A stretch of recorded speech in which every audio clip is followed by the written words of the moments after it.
Hello friends, welcome to my YouTube channel target 100 in mathematics by Shivesh Kumar Singh.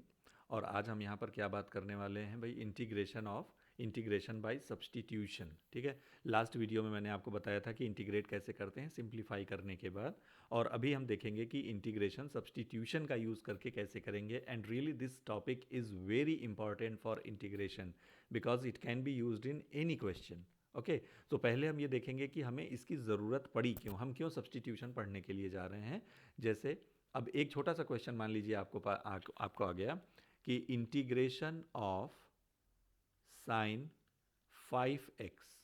ठीक है, तो अब अगर हमें इसको इंटीग्रेट करना है तो हम कैसे करेंगे। देखिए, अभी आपने क्या पढ़ा हुआ है कि इंटीग्रेशन ऑफ साइन एक्स क्या होता है, माइनस कॉस एक्स। ठीक है, तो आप ये कह सकते हैं कि इसमें कौन सी बड़ी बात है, फिर साइन 5x का इंटीग्रेशन जो है वो आपका माइनस 5 cos x हो जाएगा, माइनस कॉस 5x हो गया। ठीक है, ख़त्म हो गया।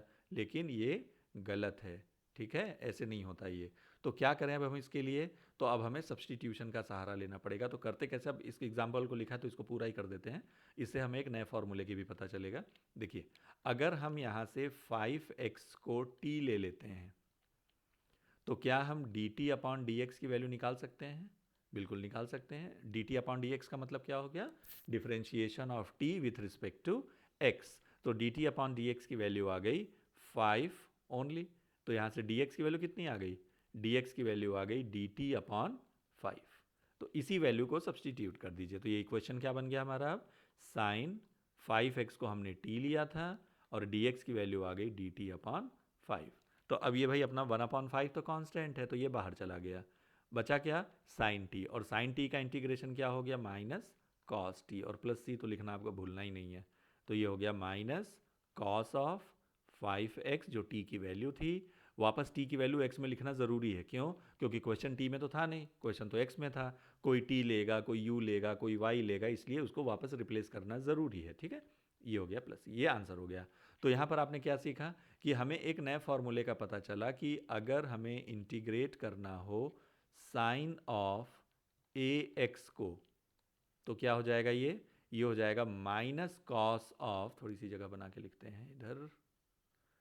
अगर हमें इंटीग्रेट करना हो साइन ए एक्स को, तो इसका इंटीग्रेशन हो जाएगा minus cos A x upon A. Means इसको कैसे याद रखना है आपको, कि अगर x का कोफिशियंट कुछ और लिखा हुआ है, और ये ध्यान रखिएगा कि ये x ही होना चाहिए, x की पावर 1 होनी चाहिए, इसके अलावा और कुछ नहीं होना चाहिए, नहीं तो ये फैसिलिटी नहीं है फिर। ठीक है, अगर x की पावर 1 है और उसके साथ में कोई नंबर लगा हुआ है, तो उस नंबर से आपको डिवाइड कर देना है सीधा है, बस इंटीग्रेट करिए और सीधा उसको डिवाइड कर दीजिए। जैसे अगर इस फॉर्मूले का यूज़ करें तो हम इसको डायरेक्ट बता पाएंगे फिर कि साइन 50x का इंटीग्रेशन क्या हो जाएगा, ये हो जाएगा माइनस कॉस 50x।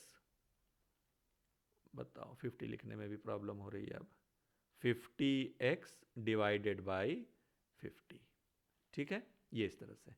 अब इसी तरह से एक और फॉर्मूला क्या बन गया, कॉस ए एक्स की वैल्यू क्या हो जाएगी, ये हो जाएगा साइन ए एक्स अपॉन ए। ठीक है, तो ये जब फॉर्मूला आप याद ये किसी के लिए भी है, खाली साइन कॉस के लिए ही नहीं है, किसी के लिए भी, लॉग है, एक्सपोनेंशियल है, टेन है, सेक है, कोई भी है, किसी के लिए भी है, तो आप ये लगा सकते हैं। ठीक है, अब हम देखते हैं कि भाई सब्सटीट्यूशन करेंगे कैसे। यहाँ तो मैंने बड़े आसानी से लिख दिया था इसको, लेकिन अगर मान लीजिए कि क्वेश्चन आ गया कि आपका tan inverse x upon 1 plus x square. ठीक है, एक छोटा सा क्वेश्चन ये आ गया, तो अब इसको करेंगे कैसे। अब हम यहाँ हमारे पास कौन कौन से फंक्शन है, एक फंक्शन हो सकता है 1 प्लस एक्स स्क्वायर, दूसरा फंक्शन हम बना सकते हैं 1 अपॉन 1 प्लस एक्स स्क्वायर, तीसरा फंक्शन बना सकते हैं टेन इनवर्स एक्स को। ठीक है, तो अब बात ये आती है कि अब हम इसमें से टी लें किसको। तो इसके लिए क्या है, हमारे पास एक छोटा सा हिंट है। ठीक है, कोई रूल नहीं है वो, बस वो एक हिंट है केवल, और ये ज़्यादातर क्वेश्चन में सही बैठता है। उस रूल को हम लोग कहते हैं आई लेट। क्या कहते हैं, आई लेट।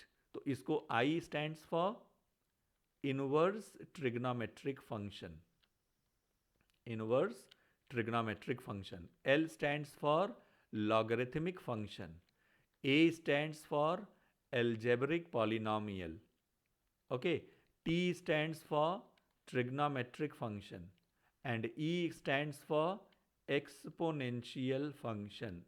ठीक है, तो ये एक हायरार्की है टी एज्यूम करने के लिए। तो if you have inverse function in the question, you will take inverse function as t. If not, if you have logarithmic function in the question, you will take logarithmic function as t. ठीक है, तो ये इस तरह से hierarchy है। Algebraic polynomial का मतलब क्या हो गया, जैसे ये 1 प्लस एक्स स्क्वायर लिखा है ना, ये पूरा ये एक ही कैटेगरी में आता है, ये एक एल्जेब्रिक पॉलिनोमियल है। ठीक है, अब यहाँ पर आप देखेंगे क्वेश्चन को अगर दोबारा से, तो इसमें देखिए तो ये 1 प्लस ये सॉरी tan इनवर्स x ऊपर लिखा हुआ है, मतलब इनवर्स यहाँ पर है। तो जब इनवर्स है इसमें, तो हम उसी को t लेंगे, फिर बाकी कहीं और दिमाग ले ही नहीं जाना है। तो हम यहाँ क्या लिखेंगे, let t is equal to tan inverse x। तो ये क्या हो जाएगा, फिर देखिए dt अपॉन dx की वैल्यू क्या आ गई, tan इनवर्स x का डेरिवेटिव क्या होता है, क्या कहा किसी ने, सेक इनवर्स x कहा, बिल्कुल गलत कहा, ये होता है 1 अपॉन 1 प्लस एक्स स्क्वायर। ठीक है, तो यहाँ से dx की वैल्यू क्या आ गई, फिर dx की वैल्यू आ गई 1 plus x square into dt। तो ये अब क्वेश्चन क्या बन गया, देखो tan इनवर्स x को हमने क्या लिया था, t, 1 up plus x square का तो हमने कुछ किया नहीं, तो इसको ऐसे ही रहने दो। और dx की वैल्यू क्या लिखा हमने, 1 plus x square into dt। अब यहाँ से हम लोग क्या करेंगे, 1 प्लस एक्स स्क्वायर कैंसिल हो गया ऊपर नीचे। ठीक, तो अब देखिए अभी मैंने आपको क्या आइडेंटिफिकेशन बताया था कि if your calculation is correct, then after this step you will have term of only T और अगर x साथ साथ हैं अभी भी, तो इसका मतलब है या तो कहीं सिंप्लीफिकेशन में कमी है, या तो हमारा सब्सटीट्यूशन हमने गलत ले रखा है, और या तो फिर वो क्वेश्चन ही सब्सटीट्यूशन का नहीं है। ठीक है, तो अब यहाँ से देखिए क्या बचा हमारे पास, t बचा, और t का इंटीग्रेशन क्या होता है, t को आप एज x ले लीजिए क्योंकि हम t के रिस्पेक्ट में अब कर रहे हैं इंटीग्रेट। तो t का इंटीग्रेशन क्या बनेगा हमारा, t स्क्वायर बाई 2। ठीक है, अब क्वेश्चन में तो t था नहीं, क्वेश्चन में तो x था, तो t की वैल्यू क्या थी शुरू में ही, ये देखिए t हमने शुरू में यहाँ से लिया था ना ये, तो ये t की वैल्यू आ गई tan इनवर्स x का whole square over 2 plus c। ठीक है, ये ध्यान रखेंगे। अच्छा, एक बड़ी इंटरेस्टिंग चीज़ मेरे को इससे दिमाग में आई, एक बार एक बच्चे की आंसर शीट चेक करते हुए मैंने एक सॉल्यूशन देखा था लिखा हुआ, वो क्या था, आई एम श्योर आपको ये क्वेश्चन समझ में आ गया है। ठीक है, अभी इसका स्क्रीनशॉट ले लेंगे तो थोड़ा सा और बाद के लिए रेफरेंस में आ जाएगा ये आपके। एक छोटा सा एक इंसिडेंस याद आया मेरे को, तो मैं वो शेयर कर रहा हूँ आपसे। एक बच्चे ने लिखा था tan inverse x to the power 2 is equal to tan to the power minus 2x। ऐसा क्यों लिखा होगा उसने, because he is taking tan inverse x as tan x to the power minus 1। तो अब उसने सोचा कि भाई पावर के ऊपर पावर है तो दोनों पावर मल्टीप्लाई हो जाती है, चलो खत्म करो कहानी। ठीक है, लेकिन ये क्या है, ये गलत है, ये पूरा गलत है। क्यों, क्योंकि जो tan इनवर्स x है जो ऐसे लिखा होता है, we don't say it like tan power minus 1, we don't say like this, yes, what we say tan inverse। और ये एक फंक्शन है, ये कोई वेरिएबल नहीं है, ये रिप्रेजेंट करता है tan जो फंक्शन होता है हमारा टेंजेंट, उसके इनवर्स को रिप्रेजेंट करता है, इसलिए इसको tan इनवर्स ऐसे लिख दिया जाता है। इसको आप tan की पावर -1 समझने की गलती तो कभी नहीं करेंगे। ठीक, ये ध्यान रखेंगे। चलिए वापस टॉपिक पर आते हैं, एक हमारा क्वेश्चन एक और ले लेते हैं। जैसे मान लीजिए क्वेश्चन आ गया log x upon 1 plus x, और अपॉन x ले लेते हैं। ठीक है, log x अपॉन x आ गया। तो अब यहां पर देखिए आइलेट के हिसाब से यहां पर कौन आता है हायरार्की में, i तो यहां है नहीं, l आ गया ना, log। तो अब हम क्या करेंगे, let t equal to log x। तो यहां से dt अपॉन dx की वैल्यू कितनी आ गई, log x का डेरिवेटिव क्या होगा, 1 ओवर x। तो dx की वैल्यू कितनी आ गई, x dt। तो ये हो गया आप क्वेश्चन आपका, देखिए log x को हमने t ले लिया था, डिनोमिनेटर के x का कुछ किया नहीं हमने, और dx की वैल्यू क्या आ गई, x dt। तो ये x ऊपर x नीचे कैंसिल, बचा t, और t का integration t square by 2 plus c। अभी क्वेश्चन t में था नहीं, वापस x में पुट करिए, तो ये हो गया log x का whole square over 2 plus c। ठीक है, ये आंसर हो गया। ठीक है, इस तरह से आप देखिए बहुत सारे ऐसे क्वेश्चंस हैं जो सब्सटीट्यूशन से सॉल्व हो सकते हैं। अब आपके एग्जाम में अगर कोई क्वेश्चन आ गया, देखिए अगर एक पर्टिकुलर एक्सरसाइज आप कर रहे हैं बुक से, तो आपको पता है कि एक्सरसाइज भाई सब्सटीट्यूशन की है, तो इसमें सब्सटीट्यूशन ही लगना है। ठीक है। लेकिन अगर अब एग्जाम में क्वेश्चन आएगा तो आपको कैसे पता चलेगा कि ये बाई पार्ट्स का है या सिंप्लीफिकेशन का है या सब्सटीट्यूशन का है या स्पेशल कैटेगरी का है। तो अब उसके लिए तो भाई देखिए आपको प्रैक्टिस ही करनी पड़ेगी, ठीक है।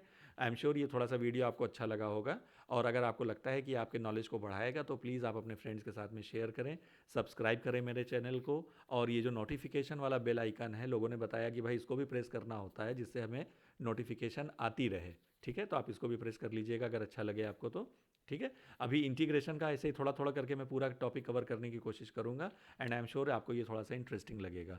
और जो लास्ट वीडियो मेरा होगा इंटीग्रेशन का, उसमें मैं मिक्स्ड क्वेश्चन लूँगा, क्वेश्चन बहुत सारे होंगे उसमें, कुछ आपकी प्रैक्टिस के लिए होंगे, कुछ वैसे हम लोग यहाँ डिस्कस कर लेंगे, ठीक है। तो उससे देखेंगे कि क्वेश्चन देख करके हम आइडेंटिफाई कैसे करें कि क्वेश्चन किस टॉपिक का है और कैसे होगा, ठीक है। Thank you.